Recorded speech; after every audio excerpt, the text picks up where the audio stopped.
Então a gente está na, na segunda aula do Project Model Canvas.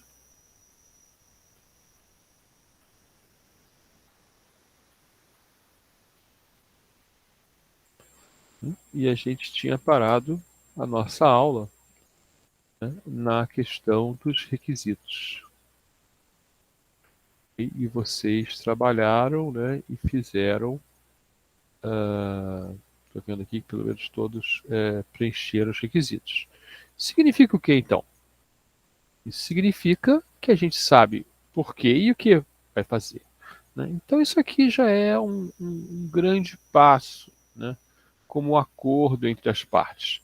Lembrando que a gente está fazendo isso, né, em uma reunião onde tem pessoas que vão fazer o projeto e pessoas que vão receber, né, os impactos dos projetos. Então, as partes interessadas ali estão todas reunidas, né, principalmente o time de desenvolvimento, representantes do time de desenvolvimento, representantes do usuário, né, o patrocinador, de preferência o patrocinador, algumas vezes não é tão bom representante do patrocinador. E então aqui estamos definindo então a razão de existir o projeto, né, e o escopo do projeto. Professor, Sim. estamos sem a tela do Ok. compartilhador. Vamos compartilhar então a tela. Não, peraí. Tem muita janela aqui para dar uma. Eu gosto de compartilhar a janela que eu não posso mostrar outras coisas. Ok. Então é isso. Então nós temos aqui a aula está compartilhada, né? Segunda aula do Project Model Canvas. E como eu estava falando, né, nós estamos definindo aqui a razão do projeto existir, né, e o escopo do projeto. Então isso já é um grande avanço, né? E ter isso acordado entre todas as partes é uma coisa bastante importante, né? Então a gente vai agora seguir em frente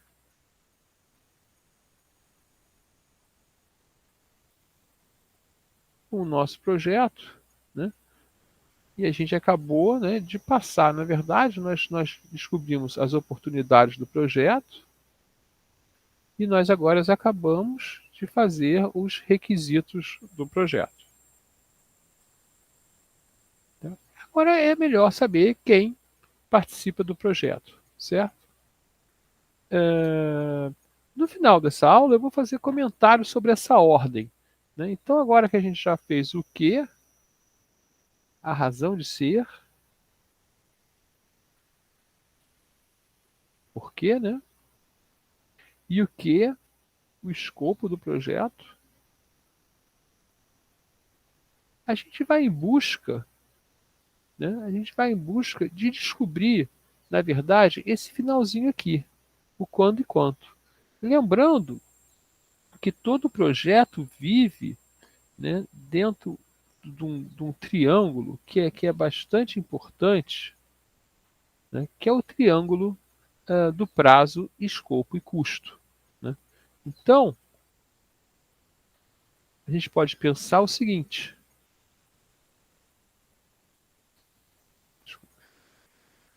Estou somando uma aqui. Né? A gente quer descobrir quem, mas deixa eu.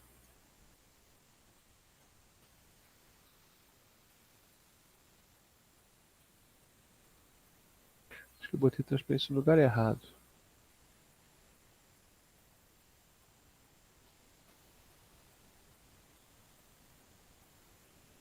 Vou voltar aqui um minuto.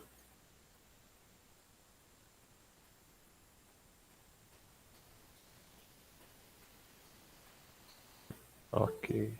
Estou um pouquinho perdido aqui nessa transparência que ela faz muita mágica.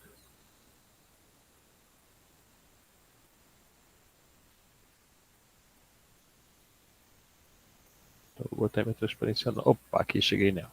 Então, lembra disso aqui, né? A gente tem um triângulo do projeto,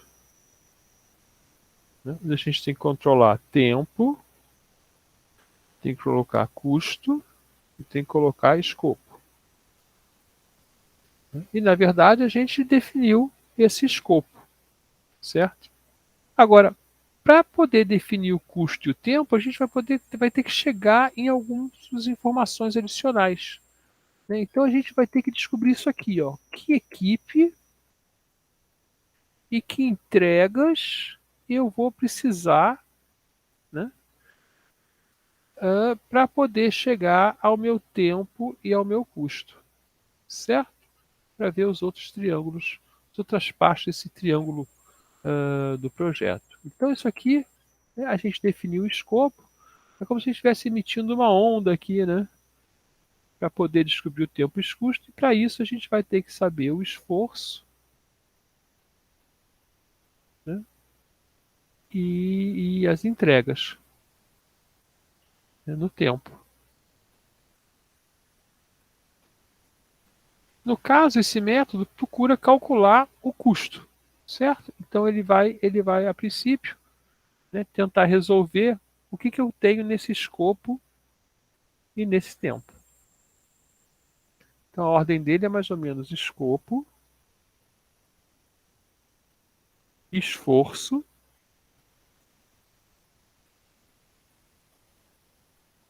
tempo, investimento. Ok? E se a gente pensar em valor, né, a gente está entregando valor aqui e dando um número para esse valor, né, no investimento. Por que razão? Né? Valor, valor entregue,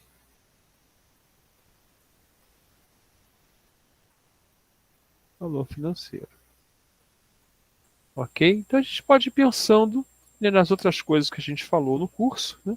A gente pode ir pensando nesse caminho aí. Né? Então agora a gente vai olhar para quem participa do projeto. Né? Novamente, né, eu lembrando que essa ordem aqui, né, é uma ordem que talvez a gente possa mudar. Né? E eu vou mostrar, quando a gente acabar esse método, né, uma proposta que eu fiz talvez seja mais fácil de trabalhar. Tá? Então, quem? Né? Quem depende do que a gente vai fazer, né? E quem, de novo, aqui, quem vai fazer. Então, a equipe realiza o que deve ser feito e é demandado pelos stakeholders. Né? Então, a gente tem aqui do lado esquerdo aqui do Ken, a gente tem a demanda e no lado direito a gente tem o trabalho que deve ser feito. Tá? Então, a equipe é quem realiza o projeto e a gente sabe que elas são partes interessadas, né? Mas a gente costuma dividir, né, o time, que é uma parte interessada interna ao projeto, né, e as partes interessadas que a gente chama externas aqui. O Project Model Canvas ele vai somar aos externos os fatores externos, né, ah, que não são necessariamente pessoas, mas pode ser o meio ambiente e coisas assim. Lembrando que são coisas que vão afetar ou são afetados. Então, por exemplo, um fator externo pode ser o clima. Tá? O clima num projeto de uma construção pode trazer mudanças. Né? Para a gente, por exemplo, um fator externo pode ser o versionamento de alguma coisa que a gente está usando. Né? Então pode ser o fabricante do software, né? A gente pode chamar uma tecnologia, né? A gente vai olhar ali e falar, nosso projeto vai ter 6 meses, a gente depende, né, de uma tecnologia que está na versão beta ser lançada, né, porque a gente está fazendo ele em cima dessa versão beta. Então, o produtor do software que a gente usa vai ser um fator externo, porque ele tem que lançar ali o beta. Né. Para te dar um exemplo, né, eu não sei se vocês conhecem, tem duas linguagens razoavelmente famosas, né, é a Delphi, que é um Pascal orientado a objeto, né, e Visual Basic. Né. Então, uma vez eu participei de um projeto que tinha que escolher, né, em certo momento, no momento equivalente a esse ponto, né, que linguagem usar. E a gente tinha uma experiência maravilhosa com Delphi. E uma experiência so-so, né? Meio ruim com Visual Basic. E aí a gente queria fazer em Delphi, e aí lá uma parte interessada fez muita pressão e a gente acabou tendo que fazer com Visual Basic. Né? Isso atrapalhou muito o projeto, por questões de gestão, questões próprias do Visual Basic, como ele funciona, né? Ele tinha defeitos para uma equipe de produção muito maior que o Delphi. Por que isso? É o cara que fez muita pressão que o Delphi ia sair de linha. Né? Existe Delphi até hoje, não é tanto sucesso quanto era na época, né? Mas isso atrapalhou muito o projeto, né? Porque o Visual Basic criava muitos bugs que você não tinha no Delphi, inclusive bugs de instalação. Né? Você precisava ter todas as bibliotecas da Microsoft, desenvolvedor mudar. Então a gente teve que fazer uma gestão de ambiente de desenvolvimento muito forte para poder rodar o Visual Basic decentemente e investir muita carga na instalação, quando o Delphi não seria necessário, né? Então a produtividade seria bem maior. Então as partes interessadas típicas que a gente vai encontrar são o cliente externas, né? São o cliente do projeto, ok, né? O patrocinador do projeto, já falamos, né? Governos e órgãos reguladores que implicam em necessidades, né? E clientes ou fornecedores do cliente do projeto, né? Ou parceiros que vão interagir de alguma maneira com os resultados do software. Uma coisa que eu me lembro bem, dois exemplos bem que eu me lembro bem, e eu não tive nada a ver com isso, né? Então eu posso citar com bastante tranquilidade, né? É, são, deixa eu achar aqui para escrever aqui os nossos exemplos. Partes interessadas externas, né? Típicas, né? Então vamos ver aqui, né? Dois projetos que afetaram as partes interessadas. Vou contar para vocês. Um projeto foi do automação do caixa do Banco do Brasil, que partiu de uma situação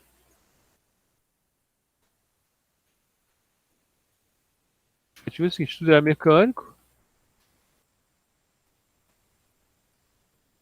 então a informação tinha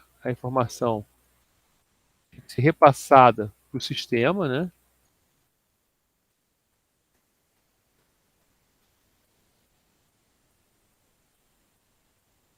E as máquinas eram velhas,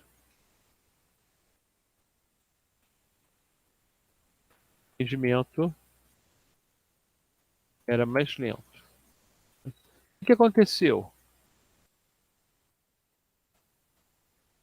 Na implantação, né, o caixa não sabia usar bem o sistema. Então, o atendimento, por um tempo, ficou mais lento. Mas isso não foi tratado. Né?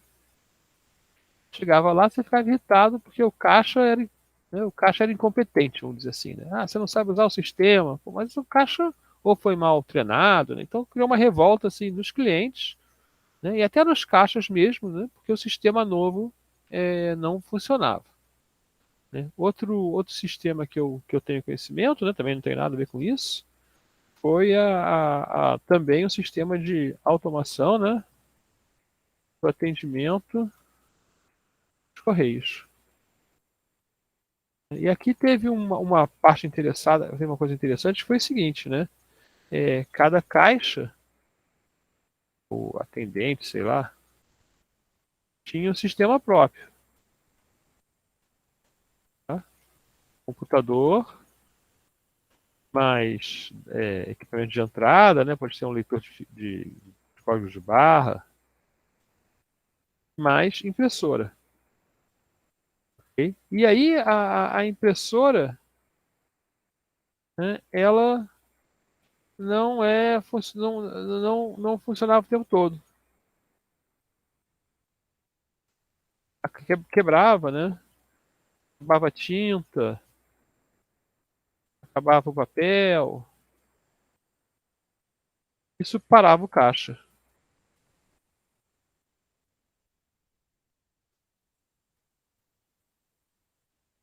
Então foi necessário permitir que um caixa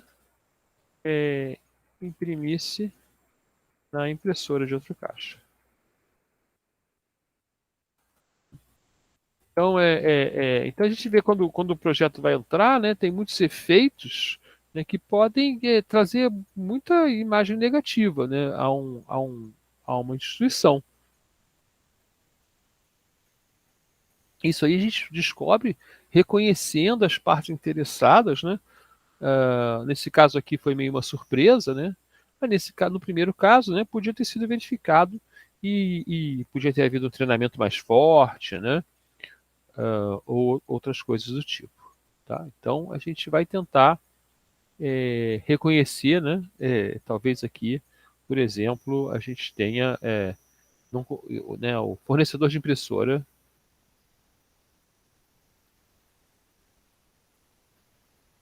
de equipamento era uma parte interessada.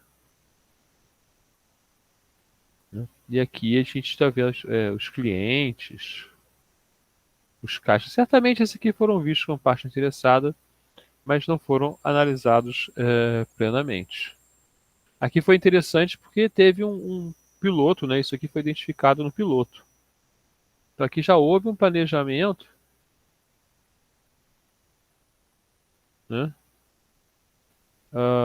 Que permitiu não levar isso para todas as agências dos Correios, né? Quando no primeiro caso parece que se repetiu em todas as agências, porque fazia parte da questão de implantação do sistema, né? Da inabilidade do caixa lá com o sistema novo e com as cargas não reconhecidas. Né? Então, esses fatores externos que entram também, né, são coisas que influenciam o projeto e precisam ser monitoradas, né? Então, comportamento da economia, né, fatores climáticos para alguns projetos, disponibilidade da tecnologia, né, é uma coisa muito importante para a gente, né?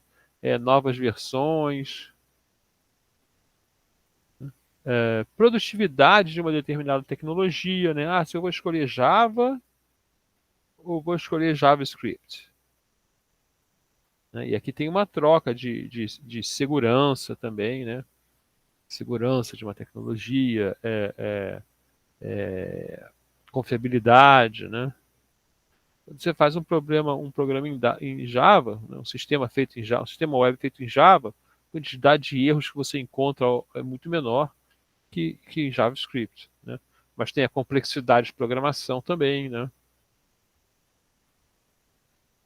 Tem a produtividade em Java é bem mais baixa, então você faz trocas, né? Disponibilidade de recursos, né? Vou ter uma pessoa, vou ter 10 pessoas. Quem vai liberar esse recurso, né? Esse recurso vai estar disponível, ele vai existir em certo tempo. Pode ser que a pessoa fale, eu vou dar esse dinheiro, mas eu estou pedindo um empréstimo para fazer o sistema. O empréstimo pode atrasar, então entra uma nova parte interessada, que é o banco. Né? Normas regulatórias que a gente pode estar envolvido, né? Se é um projeto, por exemplo, que vai ser comprado pelo governo, tem que seguir várias maneiras de fazer, né? E características culturais do lugar onde o projeto será implantado e até da equipe também, né? A gente tem aqui os usuários e a equipe de desenvolvimento. Eles têm características culturais. É totalmente diferente fazer um projeto na FRJ, um projeto na Marinha, a gente tem essa experiência, né? Um projeto por exemplo, a gente faz uma na defensoria, né? Esses lugares têm culturas diferentes, né? Modos de tratar, modos de falar diferentes, Eu posso botar aqui uma empresa particular qualquer, Petrobras. Esses lugares têm culturas diferentes que vão afetar de formas diferentes um projeto. Agora, uma coisa que tem que saber, né, e que vai aparecer nesse próximo passo, né, é que há uma diferença do que a gente pode controlar e o que a gente pode monitorar. Né? Então, tem versus monitoração. Eu vejo muito esse erro sendo cometido, né, em planejamento.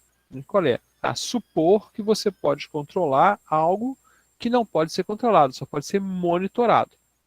Então, controle é o exercício da autoridade e direção por um indivíduo, uma organização, né, sobre recursos para a realização de objetivo comum. Ok. Né? O que é interno, o que a gente pode mexer, geralmente a gente tem o controle. Né? O que é externo, não. Por exemplo, ninguém tinha o controle sobre a pandemia. A pandemia era um risco, né, conhecido, né, OMS, né, vários papers. Tal. Ninguém nunca colocou a pandemia como um risco de projeto. Não consigo me lembrar na história de todos os projetos que eu vi, alguém falar, pode acontecer uma pandemia no meio do nosso projeto. Né? Mas era um risco conhecido. Tem um colega que dizia, olha, nos próximos 10 anos, nós vamos ter uma pandemia. Nos próximos 20 anos nós teremos uma pandemia com certeza, porque nós temos pandemias de 10 em 10 anos. Então a gente teve H1N1, a gente teve a pandemia do HIV, agora a gente tem a pandemia, e cada uma tem um impacto. Né? Isso, Daniel, um projeto piloto de implantação, né? Numa implantação, quando você faz um piloto, num lugar que tem muitas agências, você vai para uma agência, ou escolhe 10 agências, e você implanta o projeto e vê o que aconteceu. Né? Por quê? É equivalente como era um projeto de implantar um sistema, né, implantar um software, né, você fez o software, né, é como se fosse uma versão alfa, né, ou uma versão beta. Né? Você, antes de lançar o software para todas as agências ao mesmo tempo, né, você implanta em alguns lugares e vê como esse software reage ao funcionamento do dia a dia real. Né? Aí você vai descobrir coisas do tipo, as impressoras quebram. A gente testou aqui a impressora e nunca quebrou, mas não quebrou no seu laboratório, né? Com o ar-condicionado funcionando, com uma pessoa de olho nela, quem mexia nela sabia mexer. E quando você vai lá para a agência, né, a temperatura muda, a impressora cai no chão, né, quem coloca a tinta não coloca direito, aí a carga explode dentro da impressora. Então começa a acontecer coisas que só acontecem no mundo real. A gente sabe disso. Né? Laboratório é uma coisa, o mundo real é outra. Né? Então você faz essa implantação. Geralmente, quando você faz um projeto, você implanta ele em alguns lugares. O projeto que eu estou fazendo agora, por exemplo, a gente tem basicamente 3 níveis. Né? Primeiro, a gente testa como se fosse um beta com as pessoas, vamos dizer que tenha 200 pessoas para usar esse software. Né? E 3 ou 4 são a que pediram, participaram como representantes dessas 200, né? E foram chamadas por motivos específicos, conhecimento da área. Né? Então essas 3 ou 4 pessoas, elas também são os testadores betas para ver se a gente fez o que elas pediram. Né? Depois disso, a gente expande para umas 20 pessoas, vamos dizer assim. A ordem de grandeza é mais ou menos essa. Tá? E essas pessoas, então a gente já tem um software funcionando. E a gente achou vários detalhes que a gente não tinha visto, né? Algumas interações que acontecem, né? Quando o caso estranho 1 se mistura com o caso estranho 2 no meio do projeto. Aí o software também vai rodar, e de vez em quando o software, a carga, né? O software faz uma carga e um cálculo e demora, né? Então a pessoa vê uma informação pela metade, porque o software não terminou o funcionamento. Essas coisas não acontecem quando só tem 2 pessoas olhando, né? Só acontece quando tem 20. Certamente quando tem 200 vão acontecer outras coisas, mas pelo menos no nível de 20 ali a gente já deu uma filtrada boa, né, dos erros. Né? E todo projeto é isso, todo projeto, principalmente projeto de software, projeto de prédio, também projeto de prédio também, né? Quando o cara entrega o apartamento, passa o dono lá do apartamento e vê, essa porta está arranhada, né? Não vou aceitar aqui porque o ladrilho quebrou, porque as coisas passam na obra, né? E o fiscal não vê, né? Ou chove, né? O fiscal vê, tá tudo bom. Aí no dia seguinte chove, já tem uma rachadura na tinta, quem vai receber o apartamento não aceita, né? Então, todo projeto acontece isso, né? Principalmente quando a escala é muito grande, né? E aí, né, chamar a atenção, que eu já participei de alguns projetos, e é muito complicado. O que que acontece no software, né? Quando você faz um projeto de software, que ele tem muita gente para usar, e essas pessoas vão usar por prazo curto. Por quê? Porque você não consegue testar no campo, né? Então eu fiz um projeto que a gente ia fazer um software de coleta de dados para funcionar 7 dias com, vamos dizer, 500 usuários aqui. Era, acho que 700 usuários. Com 700 usuários. Tá? Gente, o que deu de necessidade de atendimento aos usuários por vários motivos, né? Então, por exemplo, a gente descobriu que, primeiro, vamos supor que de 700, uns 5 a 10 eram mal intencionados, né? Aliás, tinha mais, né? Tinha 700 softwares, 700 equipamentos, né? Esses equipamentos, então, vamos dizer que tinha 3 mil usuários, uma coisa assim. Ah, os 5 tentaram realmente fazer o software não funcionar, porque aí não precisava trabalhar se o software não estivesse funcionando. Mas tinha detalhe, como era um iPad, por exemplo, se a pessoa passasse a mão de um certo jeito, sem querer, desligava a proteção e o software parava de funcionar, né? Aí também teve um caso que a gente descobriu o seguinte: o cara deixou cair o negócio no chão, né? Como é que se recupera o dado lá? Né? Então a gente começou a aprender coisas, né, ao longo do projeto. A gente fez 2 vezes, teve que modificar um software um pouquinho na segunda vez. Então você tem que lançar um software, né? E aí a gente descobriu também num momento é, que tinha um bug que só acontecia, eu acho, quando passava carro estrangeiro, né? Aí a gente teve que fazer, a gente aprendeu, não, ó, tem que fazer uma maneira, né, de atualizar o software mais automática, né? Porque a gente não detectou essa necessidade de informação. Teve outro caso que a gente também teve um bug, né? Que esse a gente previu. O que a gente previu é o seguinte, olha só. A gente previu que podia ter um bug no software, ok? Mas o bug seria o seguinte, seria eu peguei a informação e guardei ela errada por algum motivo, tá? Então tudo que o software fazia era logado nos seus detalhes. Então tinha um log enorme de tudo que ele fazia, né? E aí quando a gente foi coletar os dados, a gente viu que um menu, a gente, em vez de guardar a opção, a gente guardava o texto, né? Era um bug. Mas a gente só viu isso quando foi usar o dado depois, né? E aí a gente, como tinha o log completo, né, a gente conseguiu detectar o erro, recuperar a informação, né, e fazer a conversão do dado para isso funcionar depois. Mas é um risco muito alto, né, porque você tem ali esse funcionamento em vários dias, em poucos dias, né? Imagina se o software não funciona no primeiro dia. Você tem um bug que afeta todo mundo no primeiro dia. Aí você não tem como resolver esse problema, né? Ah, no nosso caso a gente tinha o mesmo formulário eletrônico, a gente tinha ele em papel. Ah, se você não conseguir fazer o eletrônico, quebrar o seu equipamento, né? Aí você faz em papel. Também, antes da gente entrar nesse projeto, né, eles já tinham feito uma versão anterior, e eles descobriram o seguinte, que o equipamento usado, né, quando ficava muito quente, parava de funcionar. Sabe qual era a solução? Cada equipe na estrada tinha uma caixa de gelo para jogar o equipamento na caixa de gelo. Eu botava o equipamento no plástico e botava na caixa de gelo. Porque na estrada, às vezes, fazia 60 graus, né? Aí o negócio parava de funcionar. Aí botava o equipamento na caixa de gelo e ele voltava a funcionar. Então, certas coisas. E aí tem o fator externo, né? O fator externo é o clima num projeto de software, né? Poxa, eu nunca vi um projeto de software afetado pelo clima, né? Estou dando um exemplo, né? Por sinal, a gente uma vez teve um problema de software com frio, né? Esse mesmo projeto. Foi num lugar só. Mas o mais comum era com calor, mas esse a gente já sabia. Botava na caixinha de gelo lá, botava um plástico, botava na caixinha de gelo, ele baixava a temperatura e voltava a funcionar. Ok? Então temos alguns exemplos aí. Então, uma preocupação muito grande com as coisas que a gente pode controlar e com as coisas que a gente só pode monitorar. Se as coisas que a gente só pode monitorar podem trazer um risco grande, né, então a gente vai ter que se preparar para esse risco. Né? Então veja lá o nosso exemplo, né?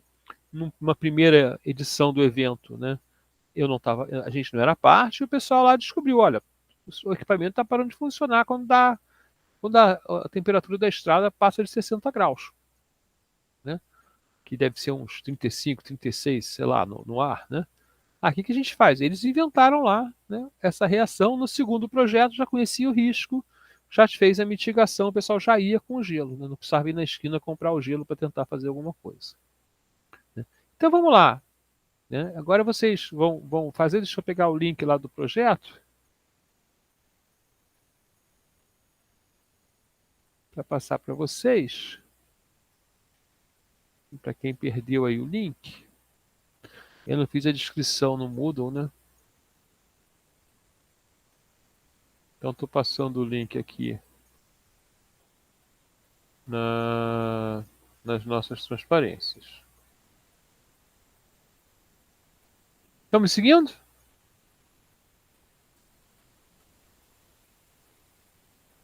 Eu vou dar aqui o meu exemplo, né? O meu exemplo é simples, né? O professor é a parte interessada principal, né? Que vai controlar os livros. O aluno que vai ter o seu empréstimo controlado, né? E no caso, como a gente vai fazer um projeto final, apareceu aqui um stakeholder, né, uma parte interessada, que é a banca de projeto final. Então, não interessa o que a gente fizer, a gente vai ter que, né, colocar a banca de projeto final.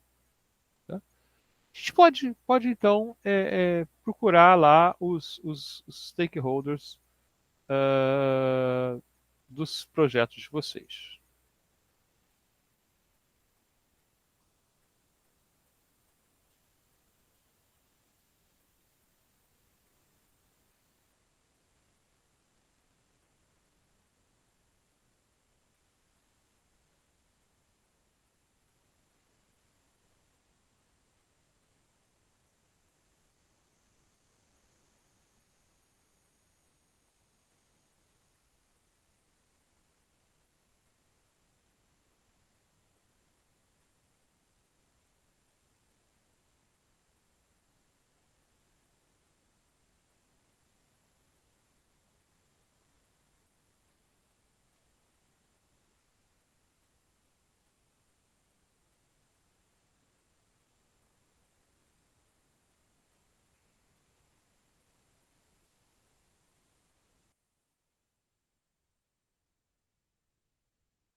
Olha só, isso aqui, na verdade, vai ser uma premissa. Tá? O fator externo tem que ser algo como clima.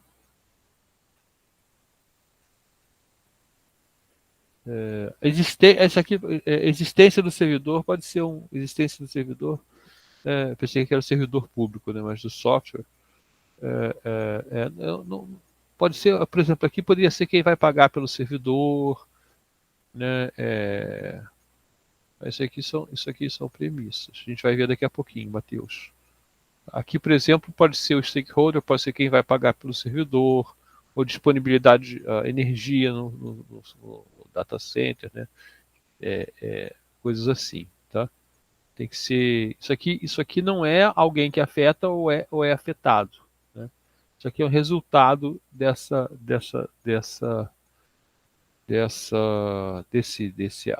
efeito, né? Ok. Final, vendedores de livros de revista, colecionadores de livros de revista. Leilões, eu não sei. Opa, tem uma pergunta aqui.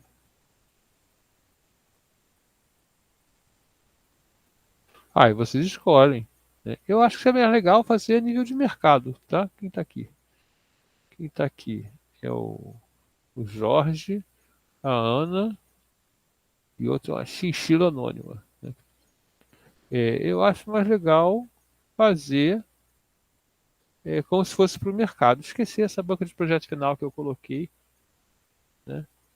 E eu não sei se leilões, né, é um agente externo, tá?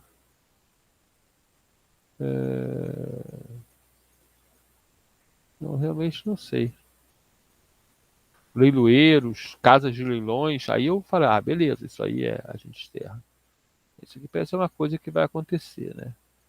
Cadastrar serviço.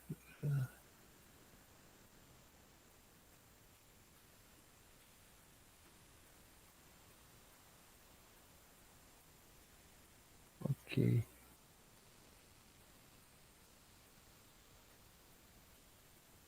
Ótimo.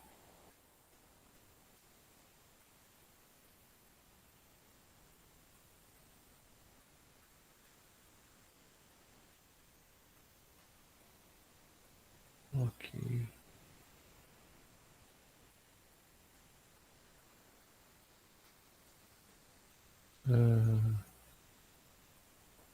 Então vamos em frente. Vocês já estão inspirados aí. A gente pode ir em frente para poder chegar ao fim hoje, né? Então, a equipe, né? Bom, a equipe ela tem um papel, né? Fazer certas coisas, né? Competências, né? Ligado às competências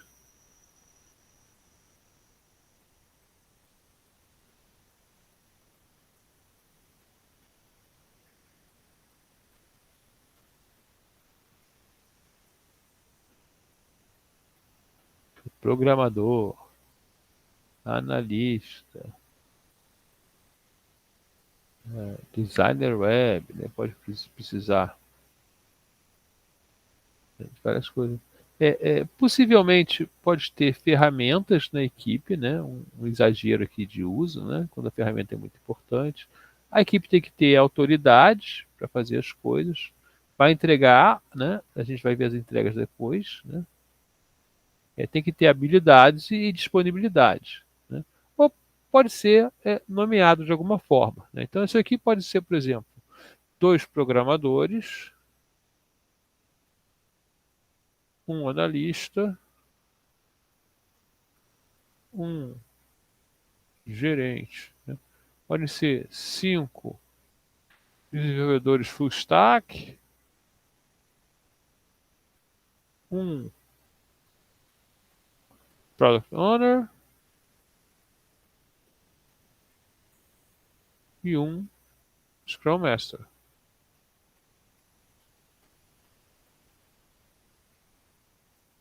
né? Pode ser várias coisas, né? Tem que estar disponível, né? Tem que ter as habilidades necessárias. Ou pode ser João, Maria e José. Pode botar aqui, gerente, programador, estagiário. Né? Não tem problema nenhum. Tá? Então a gente vai lá, vou botar aqui, né, tem orientador e 2 alunos de projeto final. Só para dizer, né, que agora a gente está fazendo, né, a gente tem tudo isso aqui, ó.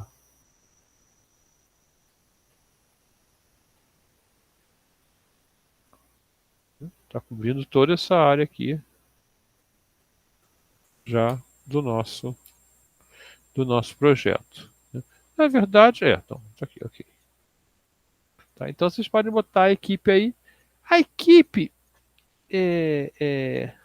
em muitos projetos, né, ela é predeterminada, o que na prática é um erro. Né? Porque quando você predetermina a equipe, você fixa muita coisa. Né? Porque você fixa, por exemplo, o esforço que você é capaz de fazer num certo período de tempo. Né? Então, fixada a equipe,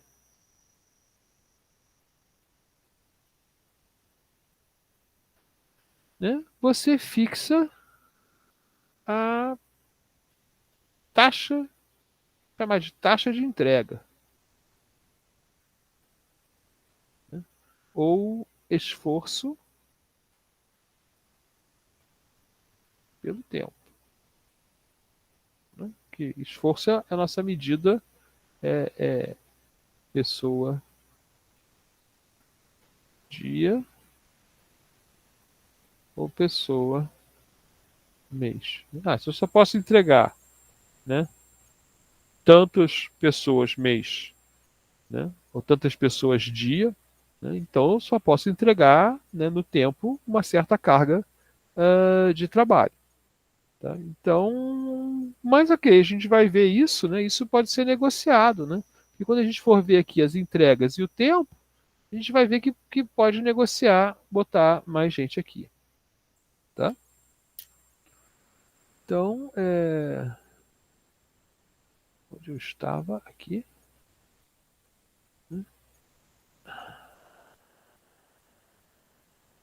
Então aqui a gente tem na equipe, ok? E a equipe é facilzinho, né? Vocês podem botar vocês, podem prever uma equipe maior que vocês, né? E depois só trabalhar vocês, não tem problema nenhum. Tá? Aqui não é para fazer isso agora, hein? É para fazer equipe. Aqui vocês vão, aqui por exemplo, já está errado. Isso aqui é requisito. Isso aqui é requisito. Opa.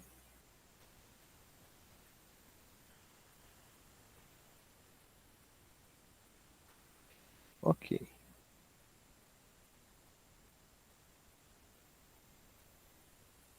Não, isso aqui isso aqui nem sei. Isso aqui é uma premissa também, eu acho. Não, eu só copiei e colhei. Ah, tá bom, tá bom. Aqui, ó. Cliente AC2 associados. Muito bom. A gente tem pouquinha gente hoje, segunda-feira é difícil acordar cedo, né? Mas isso aqui é a parte importante do nosso trabalho. Bom, eu vou andando aqui, tá? Pra gente, já são 8h55 para poder chegar no final. Ok. E agora a gente vai pensar, bom, ok, eu combinei esse projeto, né? Eu já tenho quem pode fazer, agora eu vou ver como eu vou entregar, certo? Então a gente está aqui, né? Então a gente tem que pensar o que vai entregar. E o Marcos está quietinho aí, não tem nenhum comentário não, Marcos? Eu gostaria de fazer aquele comentário, não sei se eu lembro, acerca da utilização do projeto modo Canvas Mas lá como do todo. CMD. Não, Oi?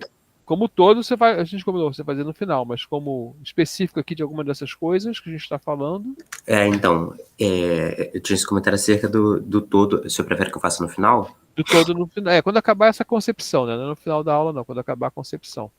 Ah, tá ok. Eu estou acompanhando grupo por grupo, pulando ali, Eu tô. conforme. Beleza, Tá vendo? obrigado.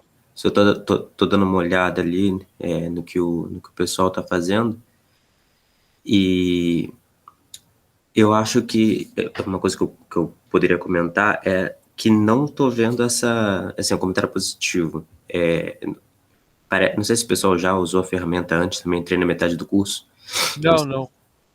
Porque tá bem organizadinho, alguns grupos mais do que outros em relação a colocar os post-its assim, mais em ordem, mas uma coisa que sempre me ajuda, mas isso é no físico, né? Eu não sei se no digital faz muita diferença, porque é mais fácil de arrastar depois.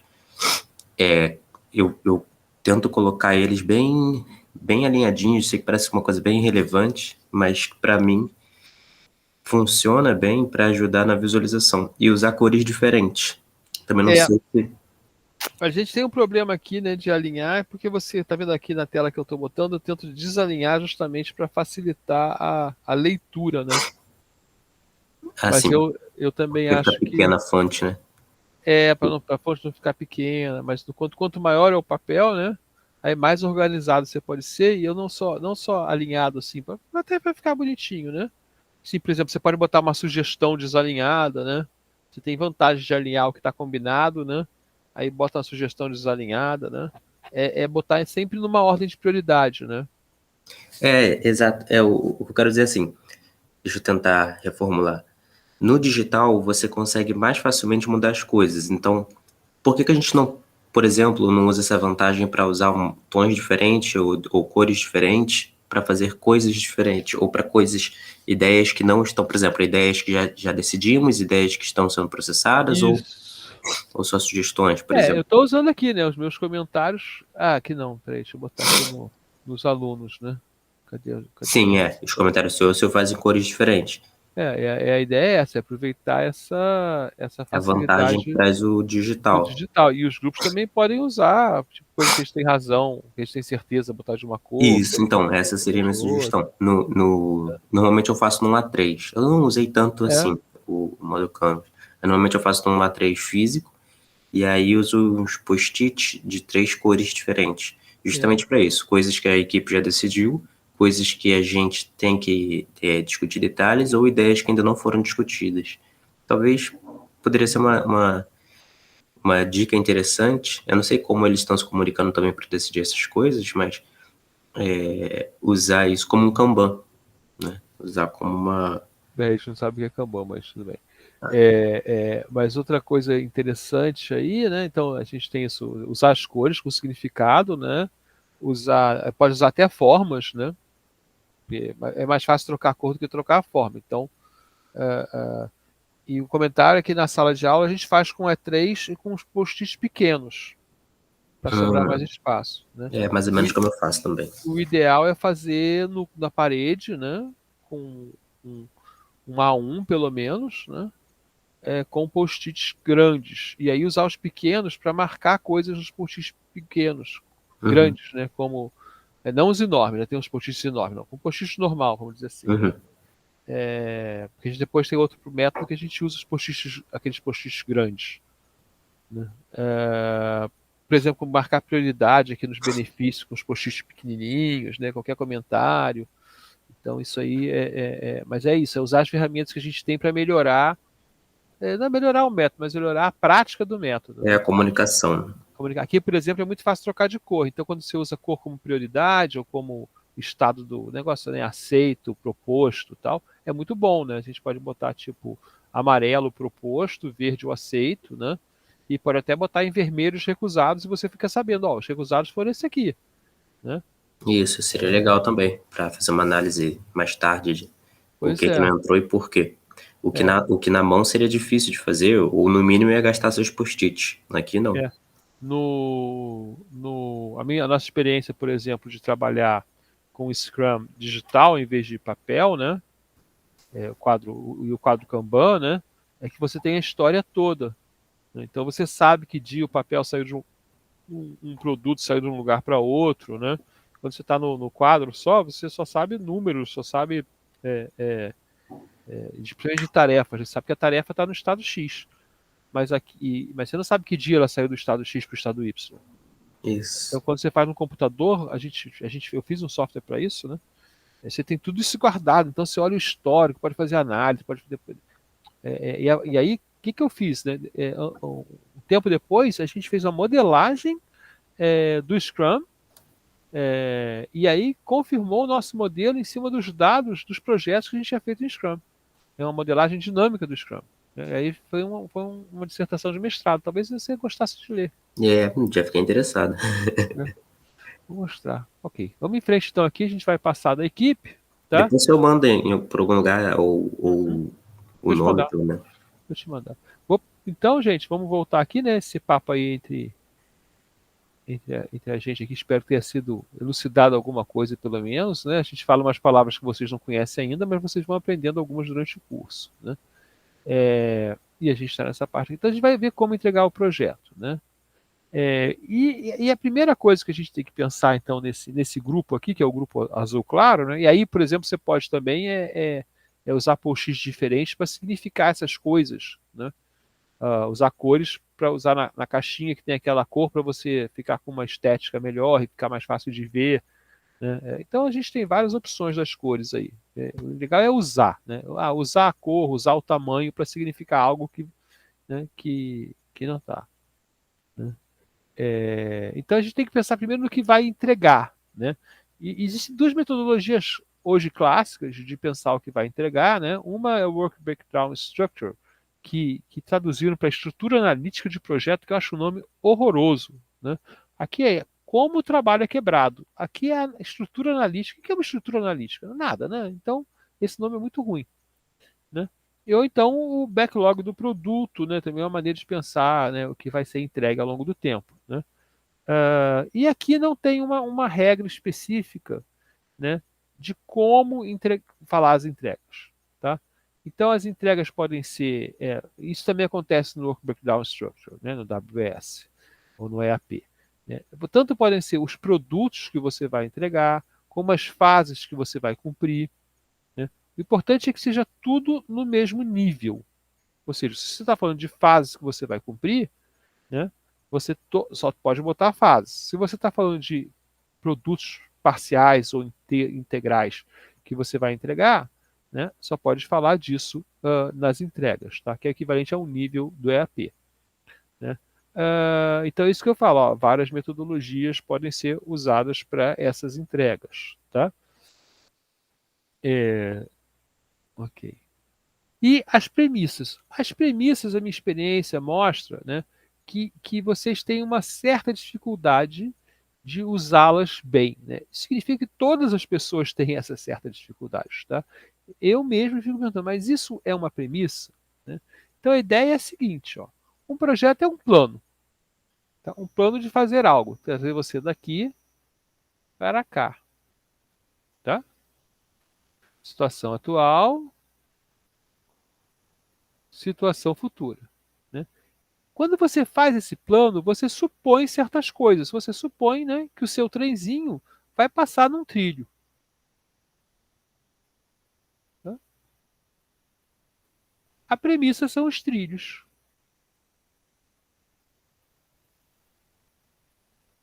Então, o projeto é o trem.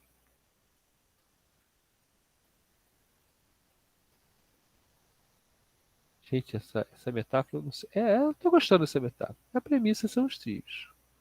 Se os trilhos quebrarem, né, significa que o seu trem pode não chegar lá. Né?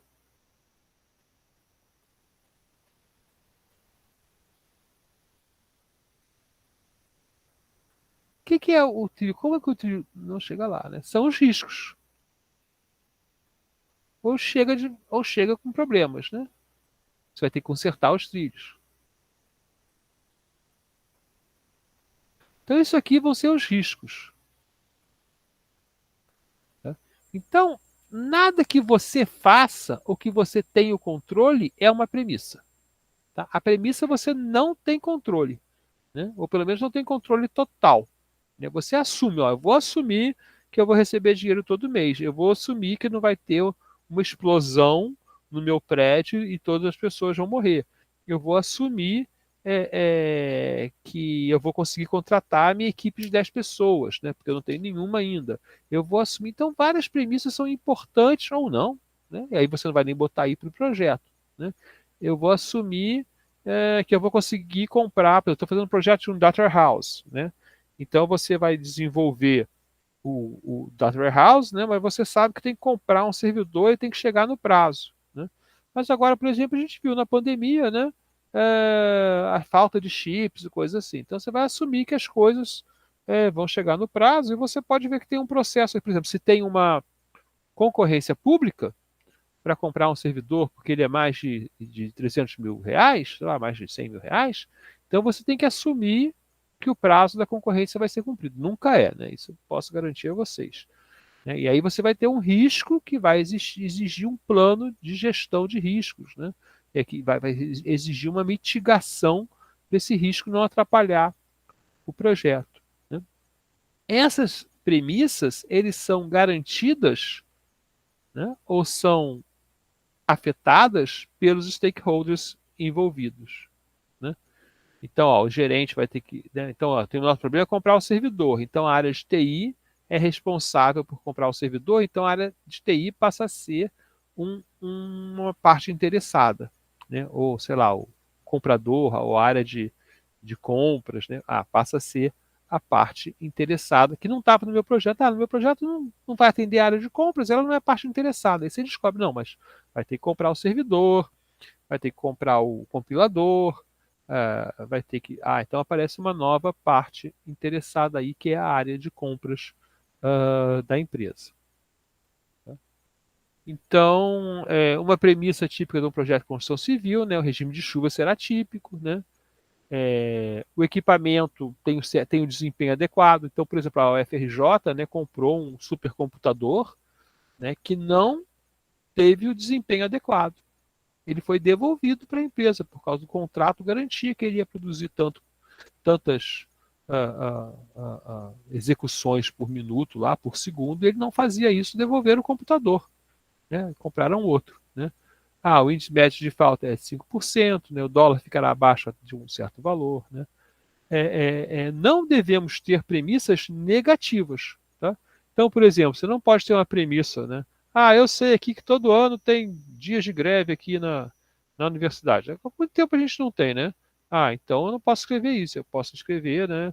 Isso é uma premissa de teor adverso. Então não é uma premissa, porque ela não é o trilho do projeto. Ela é o risco, né?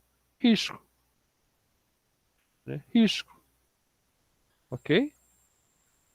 Então a gente vai, fazer aqui as premissas que vão garantir, né, que o meu projeto, que é o meu trem, né, que cheguem lá do outro lado, ou seja, quais são os trilhos que eu tenho já construídos para o meu trem andar, né? E o que eu tenho que olhar, né?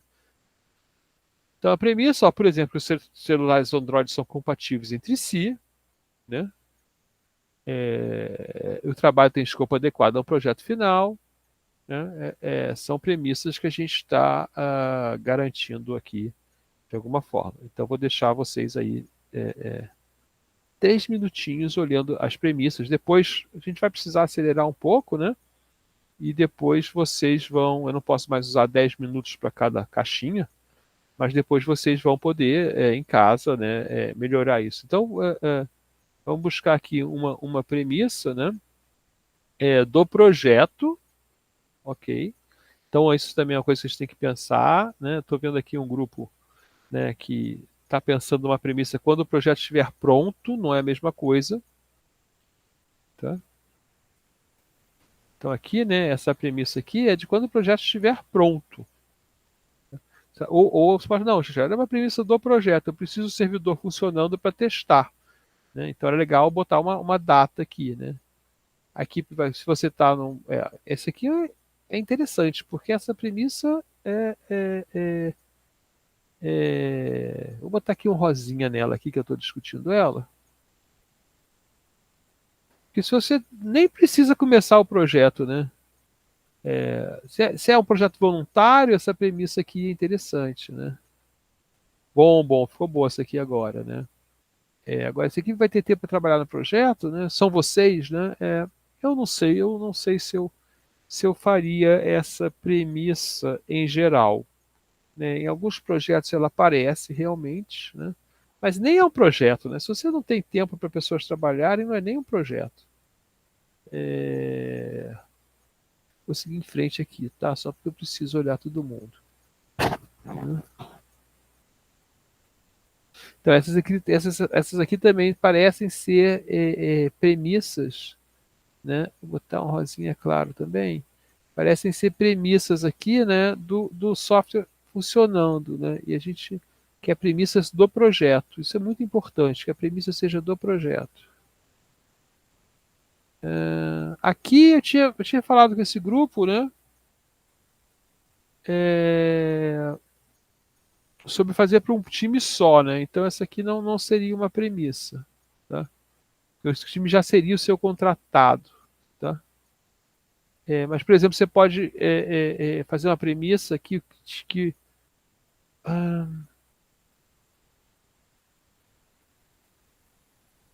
estou pensando aqui que o time tem equipe dedicada para fazer isso, alguma coisa assim.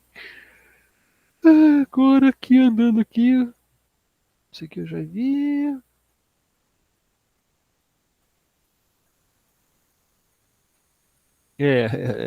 Essa aqui é uma boa pergunta, vocês já fizeram, né?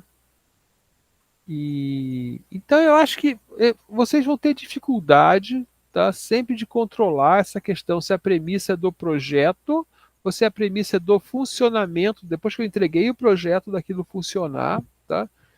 E aí, talvez o importante seja até colocar as duas, mas diferenciar, né? Como o Marcos falou, você pode diferenciar usando post-its diferentes. Então vamos escrever aqui, né? Premissas.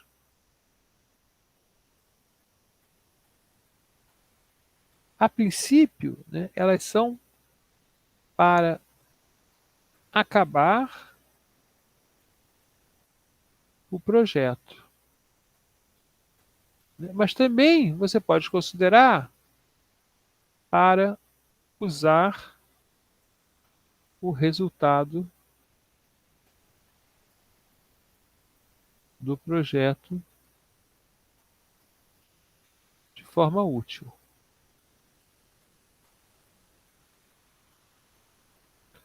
Então, isso aqui são duas maneiras diferentes de pensar, né? E isso aqui que a gente está mais preocupado, tá?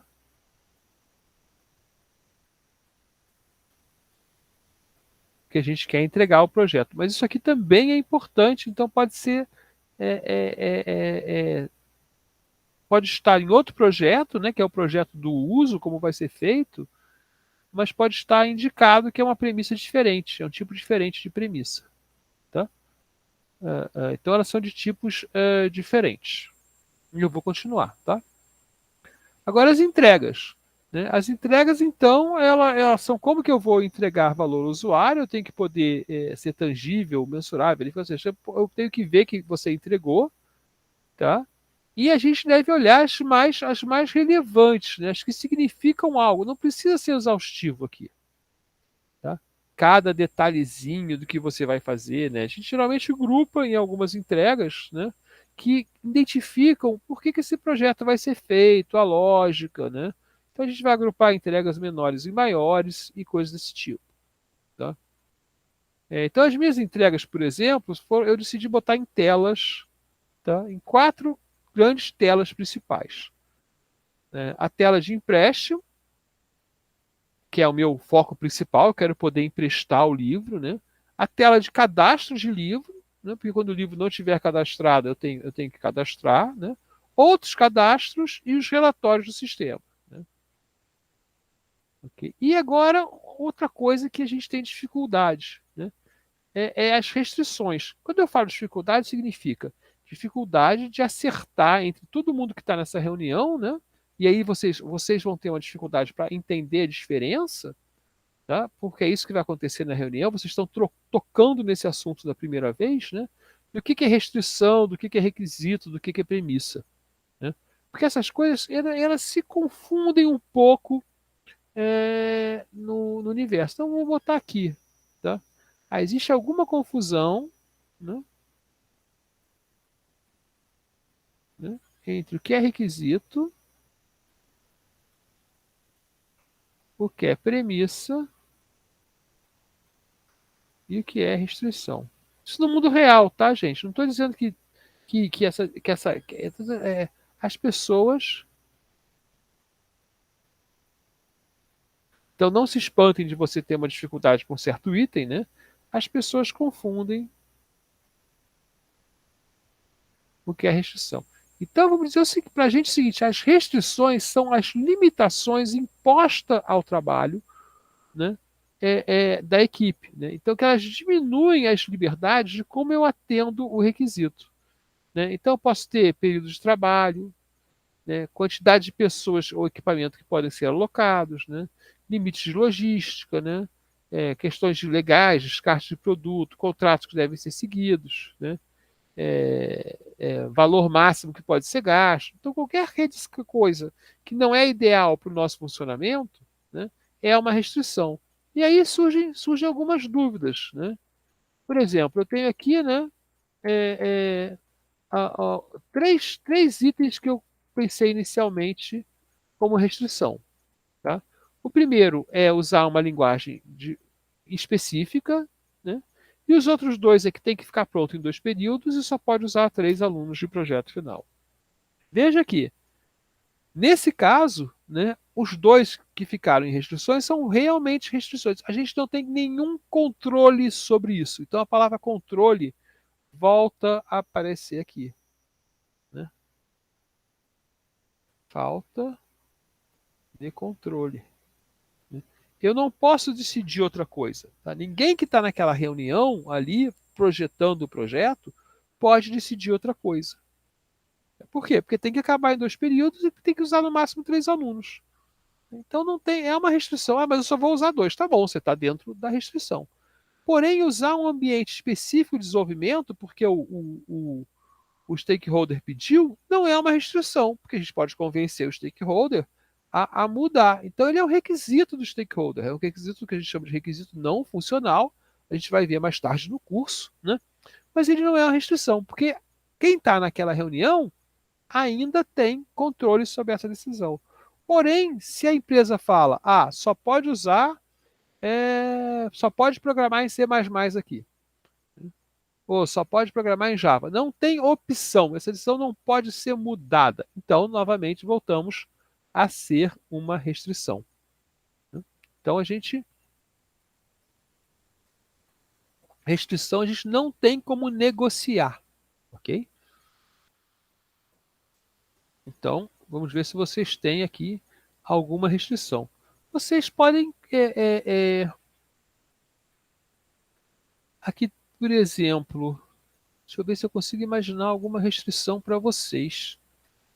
Né? Acho que é difícil aqui, porque vocês realmente, né? Tem um grupo aqui que tem restrição. O que vai avaliar as cadeiras. Né? Ver se eu acho aqui. Planejamento de grade curricular. Né? Esse grupo aqui tem uma restrição, eu vou colocar a restrição aqui para eles. Né? Para ficar. Ó, restrição para eles. Não pode acessar o SIGA. E outra aqui diretamente. Simplesmente não pode. O SIGA não vai, ninguém no SIGA vai te dar acesso, né, para você fazer isso. Isso é muito triste. Isso é muito triste. Não pode acessar o SIGA diretamente. Né? Tem que fazer isso de outra maneira. Mas você pode ler um PDF, né, que o SIGA gera. Você pode acessar o SIGA indiretamente. Deixa eu ver aqui. Troca de livros. Agendamento de consulta de clientes, grupos de estudo. Eu não consigo apreciar. Não sei o que vocês querem dizer aqui não, hein?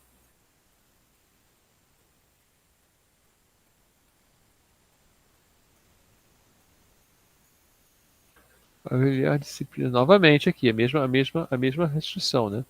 Não pode aceitar, não pode acessar o SIGA diretamente.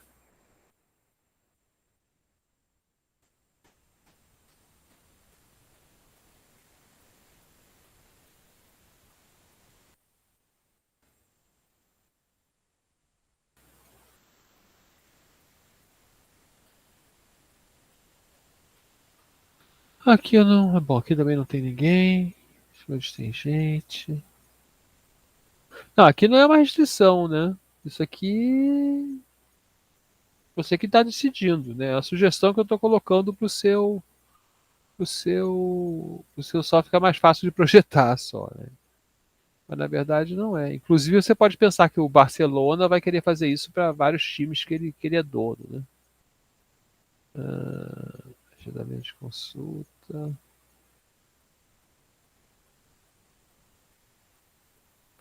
Não consigo imaginar diretamente outra restrição, né? E eu vou seguir em frente, ok? Bom, e agora a gente vai falar de quando e quanto, né? Dos riscos, né? Porque a gente só pode dimensionar um projeto realmente quando a gente conhece os riscos, né? Os riscos dele ter problemas ou os riscos dele não acontecer. Os riscos, em geral, são muito mal gerenciados, né? No sentido formal, mas por outro lado, né, os gerentes experientes, eles já passaram por problemas, né? Eles começam a ter uma certa forma de tratar dos riscos. Mas a verdade é que essas coisas têm que ser explicitadas. Tá? Então, o que é risco? Bom, primeiro é o seguinte, primeira regra, o risco é sempre incerto. Tá? Se vai acontecer, não é risco.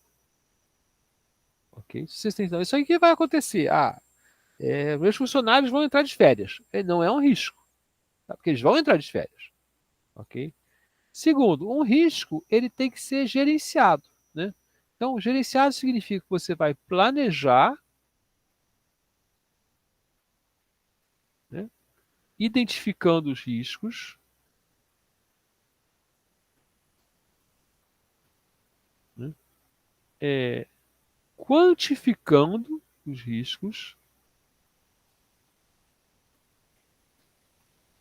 basicamente em probabilidade, efeito e impacto, né? Uma pequena diferença aqui entre efeito e impacto, né? Você vai buscar a causa, identificando, né, também, né?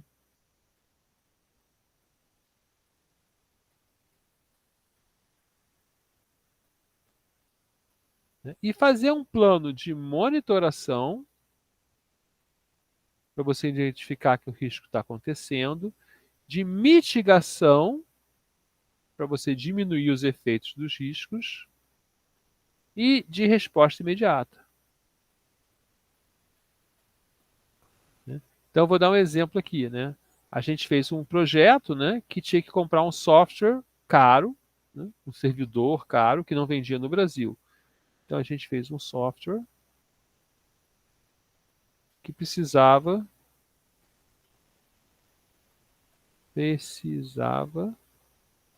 de um produto específico, pago, pago. Então, a gente teve que fazer uma concorrência. Tinha vários representantes, os representantes fizeram, mas a concorrência sabia que ia dar problema, né? Porque o representante reclama que o outro ganhou, né? Pode entrar até na justiça. Então, o que a gente fez? A gente fez um plano de mitigação, né? Entrando em contato com o fabricante do software, né? E basicamente pedindo um demo, né?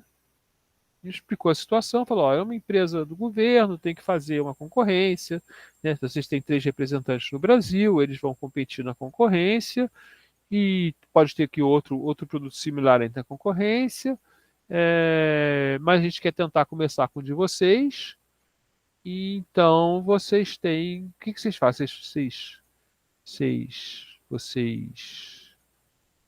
deixa a gente começar? Então eles deram uma versão de demonstração para a gente, né, que a gente usou durante 4, 5 meses até se resolver o problema da concorrência.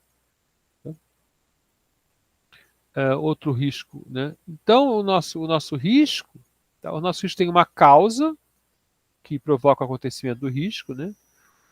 A probabilidade e a consequência no projeto. Então, o efeito é a consequência no projeto, tá? E o impacto, né, basicamente se você vai parar ou vai continuar, né? Então, aqui a gente tem o risco, né, causa. No caso aqui, né, a gente decidiu usar o Córdoba, né, que devia estar aqui, né, e a gente sabe que pelo menos uma vez ele mudou drasticamente, né? Então, se o ambiente escolhido mudar drasticamente de novo, tem que refazer parte do projeto, né? Isso, o efeito é um atraso, né? E probabilidade 10% a gente colocou, e o impacto a gente vai falar que é de nível alto, tá? 9. Né? O escopo ser muito grande, então esse é um risco, né, que a gente pode detectar aqui nesse projeto, né? Ter que abandonar parte do projeto, né? O projeto vai ficar incompleto, mas por causa da nossa experiência, a gente acha que é 1% de chance e o impacto é 8%. Né? Então a gente pode colocar vários riscos aqui, né? A gente pode dar uma olhadinha aqui, por exemplo, no trabalho de vocês, vamos ver se a gente acha, né, alguns riscos. Quem tem premissa vai ser mais fácil achar risco. Engajamento de clientes com o sistema. Aqui não, aqui esse aqui também não é uma boa premissa não, né? Ok, risco. Isso aqui é fácil, ó. O servidor vai estar funcionando no momento de testes. Aqui a gente tem o risco. Servidor indisponível. O que você vai fazer se o servidor estiver indisponível? Né? Aí você pode, né, ter aqui. O que vai acontecer se o servidor estiver disponível? Né? Tamanho, público-alvo, conhece o projeto. Isso aqui são premissas piores, né? Equipe vai ter tempo. Eu não gosto dessas premissas, não estão absolutamente erradas. Né? Membro da equipe ficar doente. Ok, Esse é o que a gente chama hoje em dia, a gente chama de risco geral. Tá? Isso aqui é importante eu botar aqui. Né? Eu vou botar aqui, deixa eu voltar aqui. Risco global mais riscos específicos. Tá? Vamos falar um pouquinho mais disso.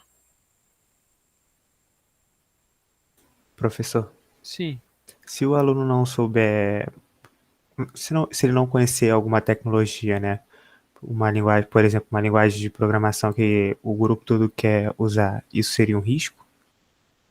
Se apenas um aluno não conhecer a linguagem de programação, aí vai dificultar a programação do software, isso seria um risco? Olha, eu vou falar duas coisas para você, né? No caso aqui do nosso exemplo, ele seria um risco, tá? No mundo real, isso meio não aconteceria, tá? Assim, numa empresa, ok? Essa pessoa não iria para o projeto.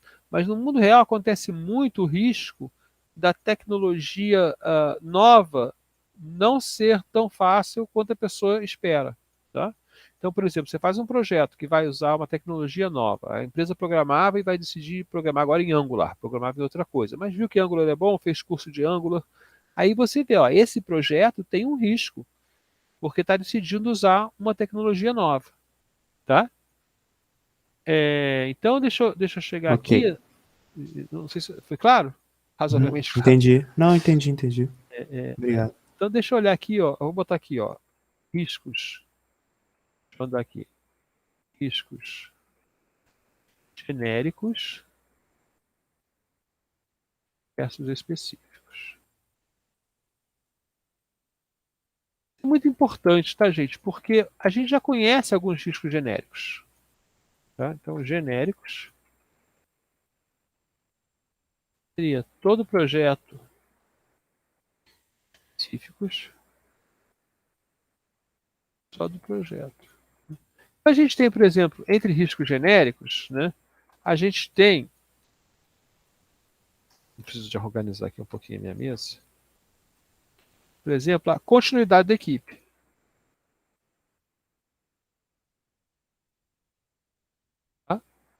por exemplo, uma empresa, se faz um projeto com uma pessoa só, esse cara pode pedir demissão. Né? Duas pessoas, podem ir junto. Então a gente tem um risco de continuidade da equipe, que é o risco genérico do projeto. Não sei se o Marcos pode me ajudar aqui com riscos genéricos de projeto. Eu tenho uma lista em algum lugar.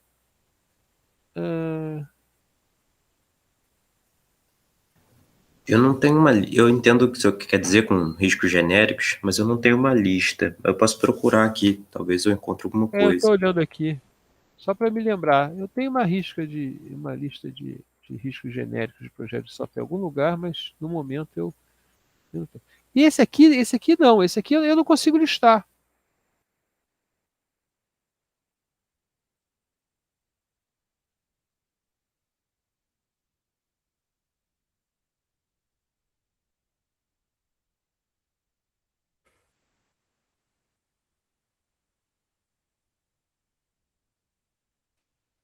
Eu lembro que no PMBOK tem uma relação de tipos de risco. Ele faz umas categorias. Deixa eu ver se eu consigo encontrar.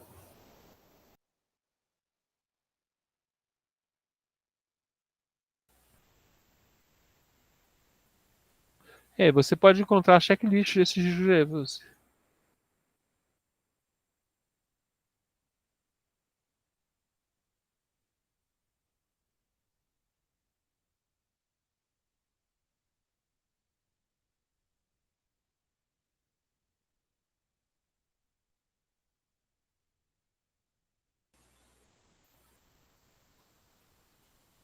Tem aqui requisitos.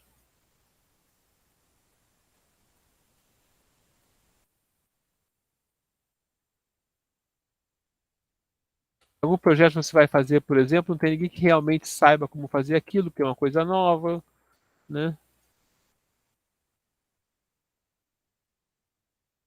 Tecnologia adotada, não ter desempenho esperado no mundo real.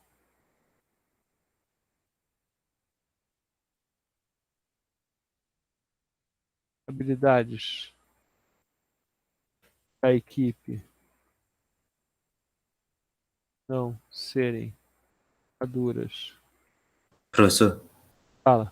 eu encontrei aqui Complexidade do produto. aquele artigo que eu estou escrevendo sobre a aplicação de algumas ferramentas do PMBOK para jogos, que eu fiz no na minha monografia. Tem uma parte que eu falo da análise e predição de riscos, que é da estrutura analítica de riscos do PMBOK.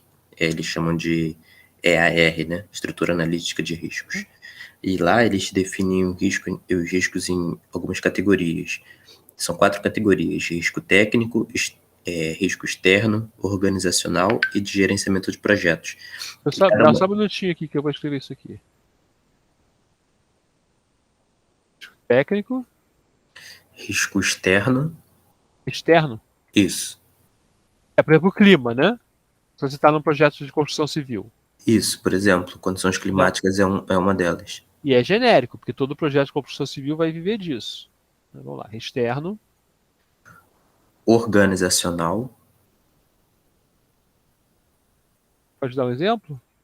Sim, por exemplo, de financiamento. O financiamento ser descontinuado, por exemplo. Ou dependência de um outro projeto. Você precisa de uma entrega de um outro projeto que pode acabar não acontecendo, para você dar continuidade no seu. Dependência de outro projeto. Esse é um risco dessa. Se depende de outra coisa ficar pronta, esse é um risco muito complicado. Né? Uhum. Vamos lá, próximo. E o último é de gerenciamento. São só 3? São 4. É técnico, externo, organizacional. Tá. Dá um exemplo do técnico, então, genérico aí. É um problema de tecnologia ou de qualidade, ou uma complexidade de uma interface.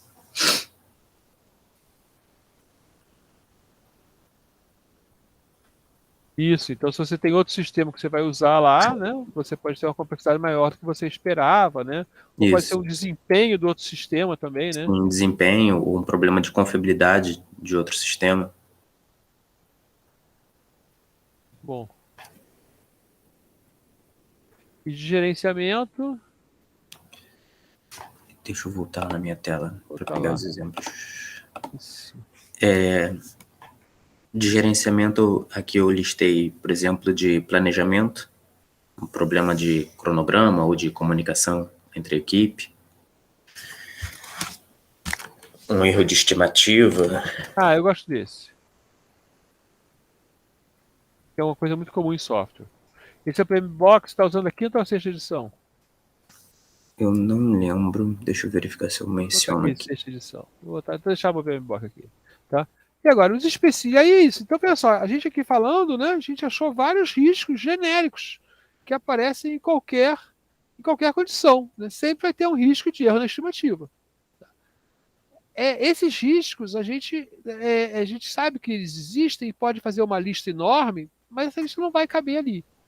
Uhum. Então, a ideia principal é você buscar os riscos específicos. Tá?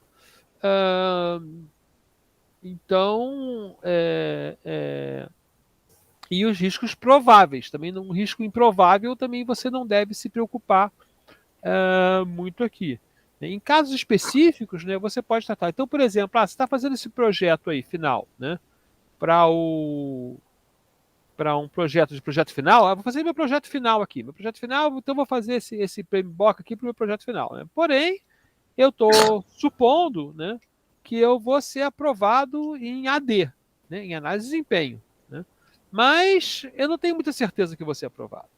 Né, porque eu não sou muito bom lá no cálculo, não sou muito bom. Então eu posso botar nesse projeto específico um risco, né, de reprovação em cadeiras, né, que exigiria gastar mais tempo nas cadeiras e isso resulta na diminuição da sua carga horária disponível para fazer o projeto, porque você tem que fazer a cadeira de novo. Né?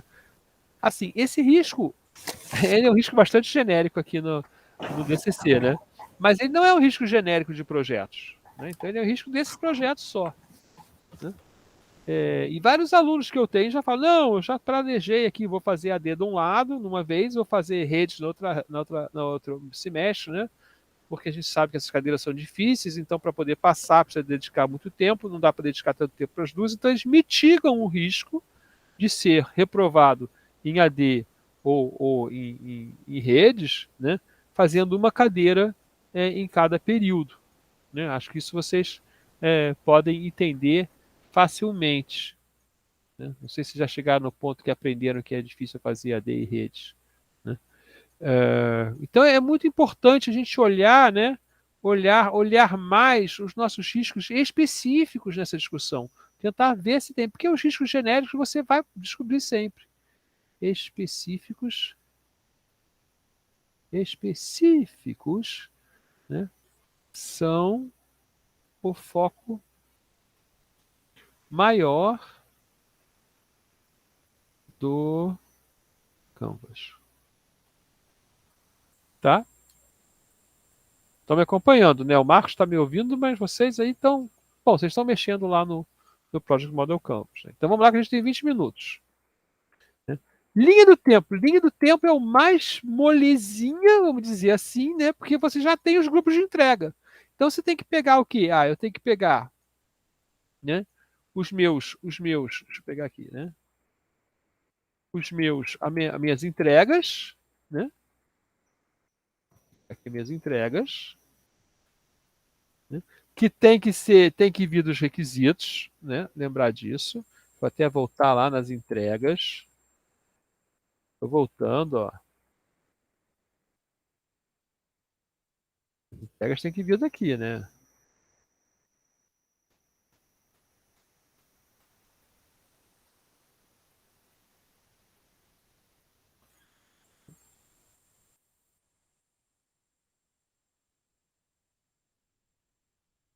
Vou pegar a minha equipe, que vai me dar minha capacidade de produção.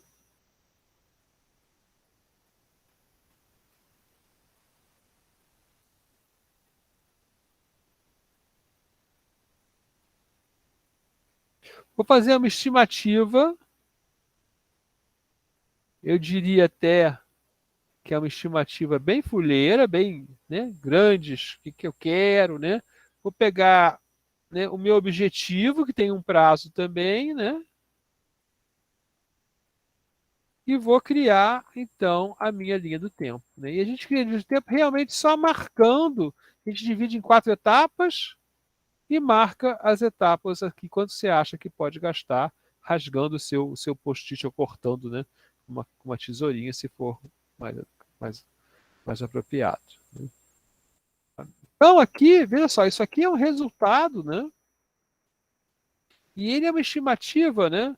É, bem genérica do que você espera, tá? Mais tarde, né, em casa, né, ou em outra reunião, você pode até ir reavaliando esses prazos em função dessa compreensão mais global de tudo que vai ser feito, né, inclusive do impacto dos riscos, né, do impacto das restrições, né, essas coisas todas vão ter impactos na entrega. Né? Mas vê que você já definiu o que, né, você definiu o que, definiu quem, né? Definiu o como, né? Então você isso aqui é uma resultante, né? Isso aqui é uma resultante. Né? E finalmente os custos. Né? Em sala de aula, os custos é o mais difícil de fazer, né? Porque o trabalho de vocês para a aula não custa nada, entre aspas. Né? Claro que a gente viu, né, no nossa análise de valor, que vocês têm um custo de oportunidade. Né? Então, quando vocês estão trabalhando num projeto, vocês não estão trabalhando no estágio, então seu custo de oportunidade é esse, você não está trabalhando no estágio. Né? Mas esse custo no projeto geral, ele é composto de trabalho, que é o principal aqui em projetos de software, tá?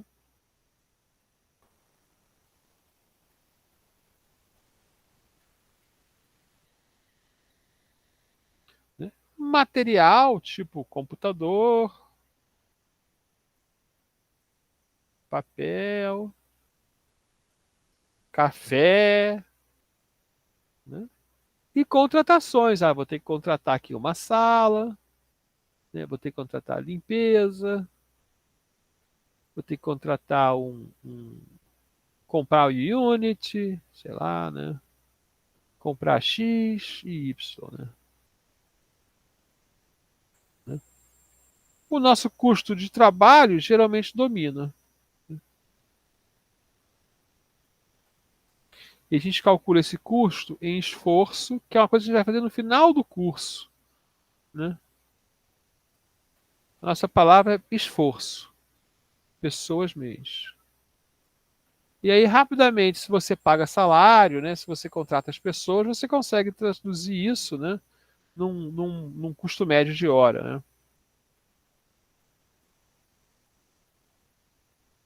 Por exemplo, numa empresa lá que eu vi, né, o cara pegava todos os salários,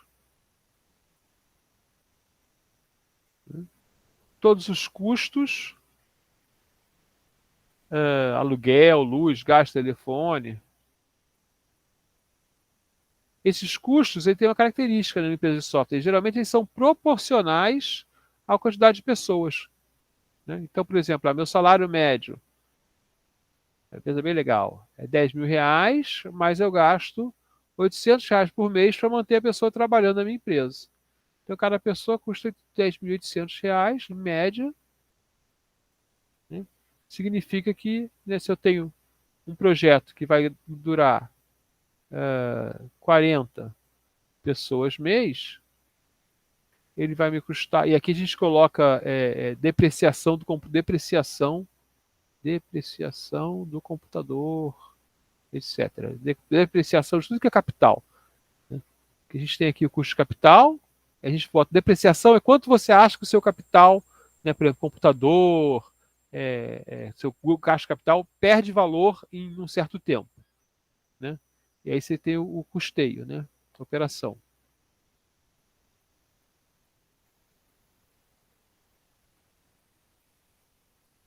E aí que tudo que você gasta, né? E aí você tem o custo fixo, mais o variável. Por exemplo, o aluguel é variável, o aluguel é fixo, né? Geralmente para um projeto, o custo fixo, né? Mas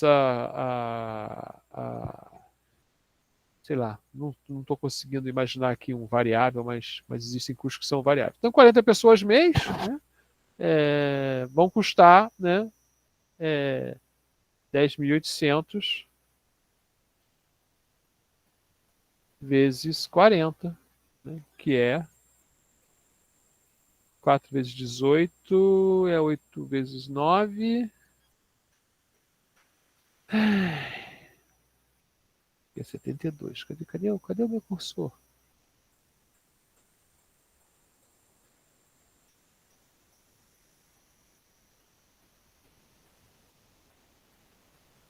Não, ficou 10.800. Né? Aí é 40.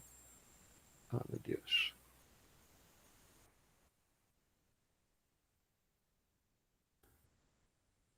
Cadê? 43.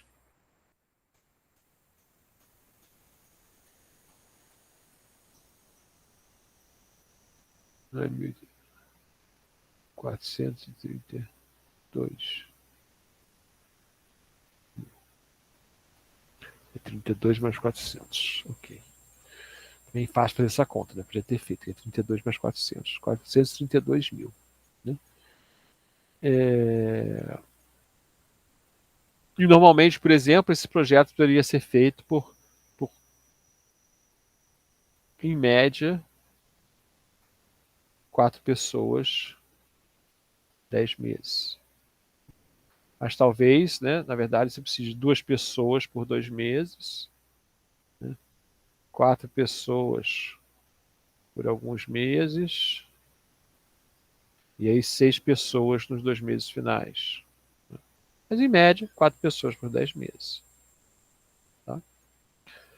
Então, aqui eu calculei o custo de uma maneira, né, para ajudar a pensar, tá?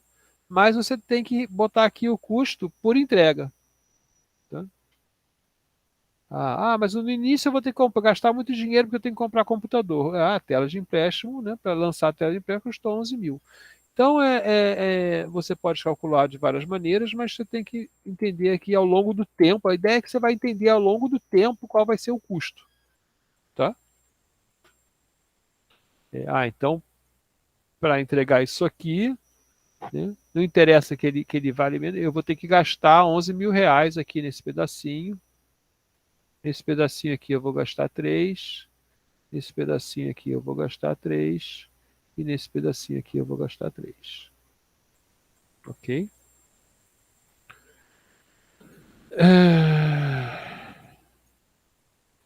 Então, a gente tem que, para chegar nessa informação, né, a gente teve que pensar muito. Né?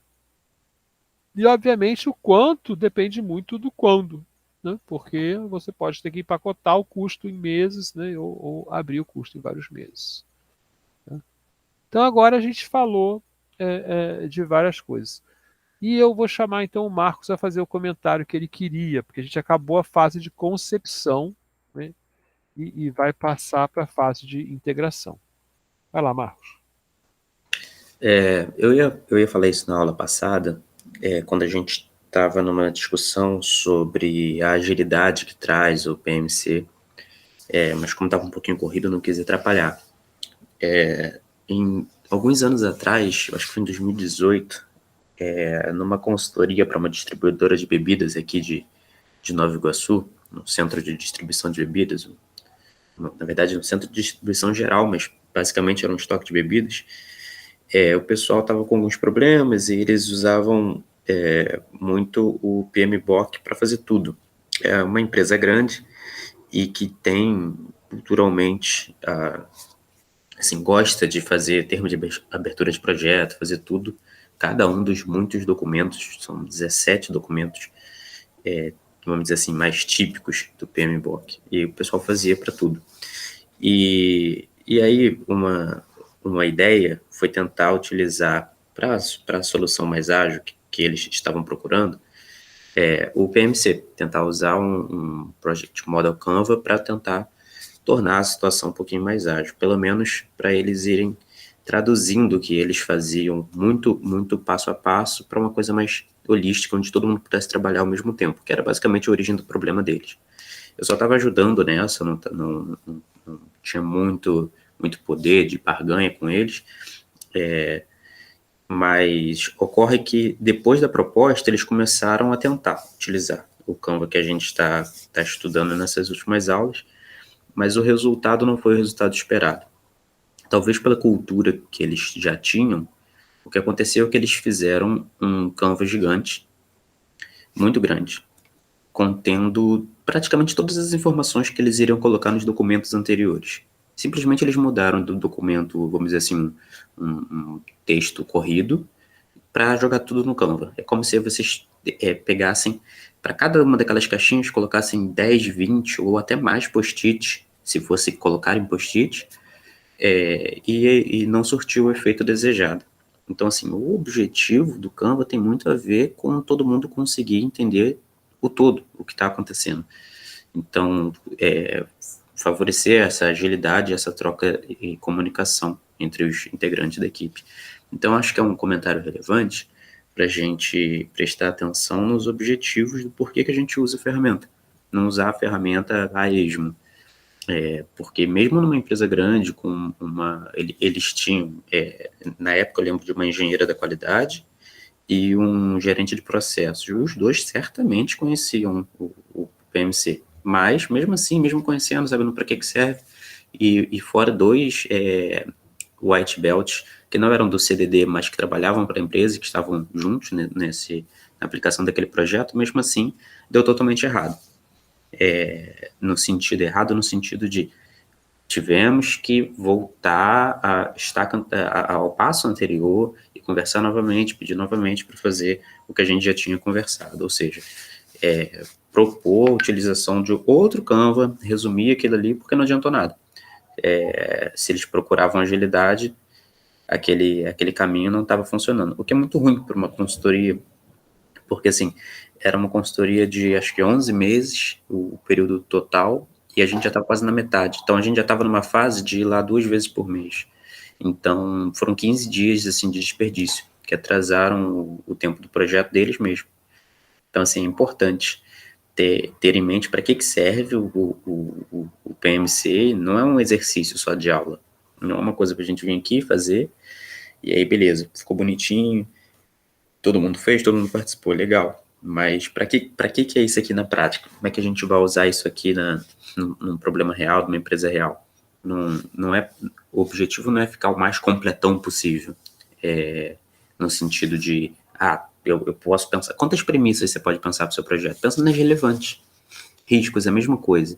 Os caras colocavam risco, professor, assim, de coisas improbabilíssimas de acontecer. Mas já aconteceu num projeto e tal, e puxa lá. Eu acho interessante discutir os riscos, mas para colocar no PMC, relevante, coloca pelo menos os mais relevantes.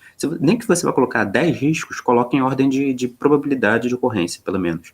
Aquele do 11º para lá, ignora. Ignora não no sentido de não discutir eles, mas não para discutir como se fosse o escopo central da coisa, entendeu? Eu acho que isso foi um problema sério. A aula vai acabar daqui a pouco, né? Mas deixa eu fazer um comentário aqui. Esse comentário eu não vou guardar, né? Mas é o seguinte, tem super a ver com o que o Marcos está falando, tá? Mas eu falo muito o seguinte, qualquer coisa é melhor que nada. Tá? Então, você não fazer gestão de risco nenhum, zero. Aqui a gente tem gestão de risco. O problema é que tudo vai custar infinito. Tá? Então, se eu fizer tudo, eu vou custar infinito. Ok? Então, qualquer coisa que você faça em um projeto, né, você tem que escolher, né, falar até assim, você tem que escolher uma área ali de custo, tá? O que eu posso fazer? Isso depende de várias condições, né? Por exemplo, dinheiro disponível, tempo disponível. Então, quando você está no mundo real, você tem que tomar decisões objetivas e práticas, né? Pra vocês terem uma ideia, um desses aplicativos aí que saiu que saiu aí do governo, né? Vou falar que é o. Não sei se é verdade. Vamos dizer esse aplicativo do dinheiro da Covid. Tá? Um desses aplicativos que saiu do governo foi o seguinte: a Dilma falou, vou fazer não sei lá o quê. Sem avisar ninguém. Tipo assim, lançou lá. Aí ela chamou a Caixa Econômica e falou: ó, Caixa Econômica, faz esse software aí para suportar o que eu inventei. Como é que a Caixa Econômica fez? Os caras se sentaram lá e falaram: se a gente começar um projeto de desenvolvimento de software, mesmo que seja ágil, né, a gente não vai conseguir entregar. Tinha 15 dias o negócio, 21 dias. É assim, um prazo ridículo. Então a Caixa falou: vamos fazer o seguinte. Eles pegaram lá um cara super desenvolvedor lá e falou: você vai fazer isso sozinho. Você faz o menor software possível que atenda à necessidade. O cara falou: então tá, me dá mais tal e tal pessoa, mas eu garanto que o software sai. Né? Pegaram lá, vamos dizer assim, um super programador, né? Para fazer o menor possível. Preciso de um cara que desenha as telas, preciso de um cara um amigo meu que sabe, que eu conheço aqui, que sabe programar bem também, que vai fazer umas coisas que eu mando, mas eu garanto que o software sai. Fazer um projeto assim é totalmente, vamos dizer assim, irresponsável, a não ser por causa das condições dadas. Né? Porque a presidente da República falou que em 21 dias tinha um software no mercado. Pô. Então, em 21 dias, tinha que ter um software no mercado. Não, no mercado não, disponível para as pessoas pegarem o dinheiro que elas iam receber. Tá? Então, a solução dada, vamos dizer assim, em matéria de gestão, foi aqui. Né? Zero. Qual é a gestão? Praticamente zero. O cara se virou. Né? Chama o cara e daí, isso aí é uma coisa que se faz de vez em quando. Chama o gênio, dá o dinheiro que ele quer e deixa ele fazer. Né? A maioria dos projetos não é assim. A maioria dos projetos tem um prazo hábil. Né? Teve outro projeto que foi um projeto nacional, que era o projeto do sistema de pagamento brasileiro. Né? Então, esse projeto, ele foi dado um prazo, tá? Ele foi dado um prazo, falou: no dia tal, quem quiser fazer operação financeira no Brasil, no dia X lá, tem que estar com o sistema de pagamento brasileiro funcionando. Então você não vai mais pagar nada. Significa o seguinte: você não transfere dinheiro entre a sua instituição financeira e nenhuma outra do país. Não pode usar mais o método antigo. Tá? Ou seja, se você é uma corretora, você não compra mais ação. Se você é uma. Etc, etc, etc. Né? Aí a gente tinha uma empresa que ligou para esse pessoal que eu conhecia e falou o seguinte: olha só, eu estou fazendo. Né, eu sou uma empresa da área financeira, né? Estou fazendo lá o software do SPB, mas eu estou atrasado. Tá? Mas está tudo organizado, eu só estava atrasado. Então eu estou contratando quem você que puder para trabalhar para mim. O cara ligou para outras empresas de desenvolvimento de software: você tem algum funcionário aí que você possa me emprestar? Eu estou pagando o salário dele mais tanto por cento. Salário mais X. Salário mais custo do salário, né? Aí a gente falou: na época a gente até tinha um cara, a gente chamou: cara, tem essa oportunidade aqui. Você vai, né? E aí você ganha um pouquinho mais, a gente ganha um pouquinho, você fica lá 2 meses, mas a situação é a seguinte: é 24 horas por dia de trabalho. Você dorme na empresa. Né? Tinha 1 hora que ele podia sair, mas não era uma lei assim, mas assim, esperado que ele comesse, saísse para comer e fosse em casa, tipo, tomar banho, arrumar alguma coisa, pagar uma conta e voltasse para a empresa para trabalhar. Né? Porque eles fizeram a conta lá e acharam que precisava disso. Né? Aí eles conseguiram, um monte de gente no mercado, trabalhava lá, o pessoal dormia descansava no colchonete, voltava para trabalhar e tal. O cara ia casar, falou: beleza, vou ganhar um dinheiro a mais, vou juntar esse dinheiro. Eles pagavam comida, né? Vou juntar esse dinheiro e vou trabalhar lá. O cara topou, a gente tipo, alugou o cara para eles. Né? E aqui, então, desespero total. Isso é a maneira certa de fazer? Não, você devia ter feito um plano para acabar 1 mês antes, e testando, se aprovar, homologado pelo banco. Mas no desespero, né, você é obrigado a tomar decisões que não são decisões planejadas. Então, voltando aqui ao nosso caso, né, e aí você tem lá uma empresa que está gastando aqui, né, essa empresa que o Marcos falou, né, ela está nessa faixa aqui. Por quê? Porque ela faz 200 documentos. Aí você fala: cara, olha só, Para a maioria dos seus projetos, você não precisa de 200 documentos. Talvez para um ou para outro até você precisa. Não sei se o Marcos concorda comigo. Mas para a maioria dos seus projetos, você precisa gastar aqui. Aí o cara não consegue diminuir porque ele tem o lábio torto do cachimbo. Ah, mas eu não fiz aquilo lá, mas eu não fiz aquilo lá. E essas coisas envolvem muito de cultura, envolvem de proteção do salário. Porque olha só, vamos supor que aqui ele listava 200 riscos. E ele ficava. Aí tinha uma pessoa para gerenciar 200 riscos. Se você listar só 10 riscos e acontece o risco 200, vão falar: ah, você não previu o risco 200. Só que não era o momento. Ele podia até prever. Ah, olha só, como eu tenho uma pessoa para gerenciar os riscos, eu vou prever os 10 maiores riscos aqui nessa sessão, né, fazer o meu canvas, e depois essa pessoa vai lá sozinha e analisa os outros riscos da empresa. Tá? Concorda comigo, Marcos? Ou você gostaria de discordar?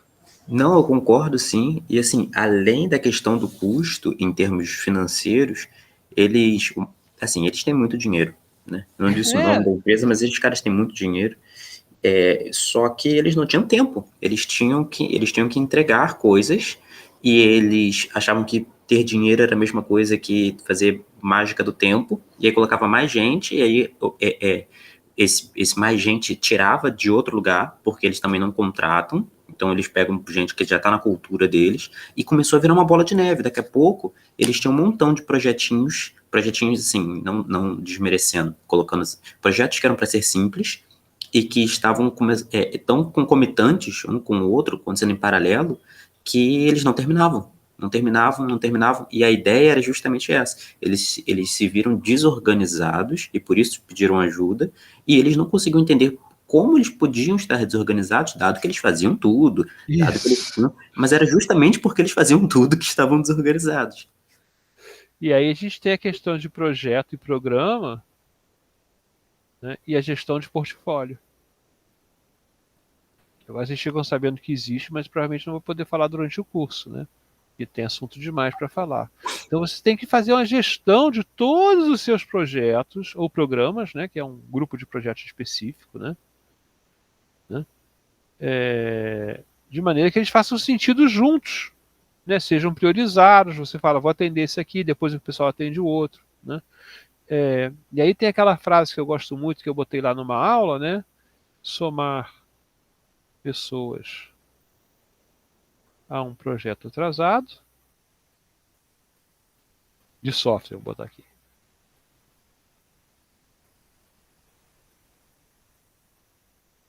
Atrasa mais o projeto. Isso é verdade. Então você tem que levar em conta isso. Então é assim, o projeto está atrasado uma pessoa por mês. Eu preciso compensar isso, vou botar quantas pessoas? Tem que botar 3. Porque para essa pessoa aqui poder produzir, 2 vão parar de produzir e vão ajudar ela a produzir durante um tempo. Então tem uma solução, mas ela é muito mais cara do que as pessoas pensam. Né? Ou, né, jogar fora. Eu já tive num projeto que a gente estava fazendo, escolheu lá uma arquitetura e falou, olha só, chegou lá, faltava um tempo para acabar, a gente tinha aprendido, tem um aprendizado do que é o projeto, né? Então, todo projeto, principalmente de software, você aprende o que é o negócio. Tá? Então, quando a gente chegou aqui, eu identifiquei o seguinte, ó, arquitetura inadequada. Por quê? Porque promessas que foram feitas aqui não foram cumpridas. Por exemplo, a gente não tinha um servidor de banco de dados. Então o software tem que rodar, né, individualmente nos clientes. Eles iam gravar um disquete e levar para o lugar centralizado. Isso aqui permitia a gente trocar a arquitetura para uma arquitetura muito mais leve e muito mais rápida de programar, inclusive porque a gente já sabia todos os problemas. Né? Aí eu falei, então vamos trocar a arquitetura. Mas vai ter que reprogramar tudo de novo? Vai, só que eu garanto que a gente reprograma tudo isso em menos tempo do que falta para acabar o projeto. E para acabar o projeto, a gente vai continuar com os problemas que a gente tem. Né? O que aconteceu? Não tiveram coragem de fazer isso. Né? As pessoas não me escutaram. Né? E aí esse projeto ficou 1/3 pronto, 2/3 pronto. Na verdade, ficou metade pronto.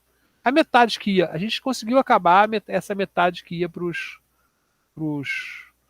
clientes, tá? E conseguiu acabar o servidor também. Não, o servidor ficou 2 terços pronto, desculpa. Mas 1 terço ficou faltando.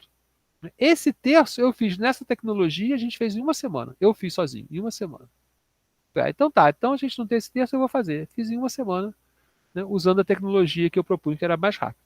Agora, para poder ver isso, teve que haver uma mudança nas condições para eu poder usar essa tecnologia, né? Teve que haver uma mudança nas condições, tá?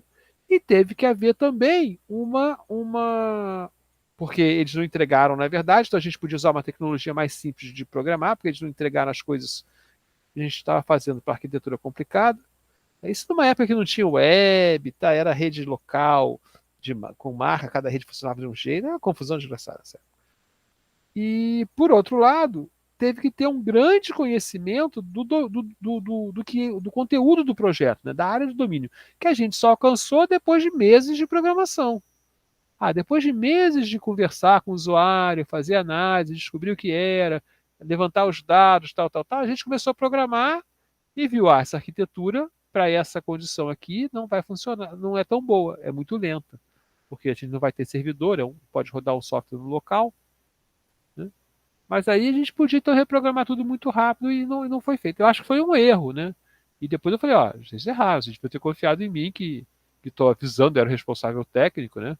Mas mesmo assim a gente acabou 2 terços, conseguiu, e o terço final eu fiz sozinho na mão, né? Então essas coisas acontecem porque as empresas vivem também muito do que é. Ih, gente, já passou 10 horas muito, né? Então tá, então acabou o papo. Vocês estão liberados aí para ir para a próxima aula e daqui a pouco eu atualizo lá o. Eu atualizo lá o curso. Ok. Obrigado aí então para quem ficou aí no bate-papo final. E a gente vai ter mais um pedacinho para ver na próxima aula, mas interromper a gravação.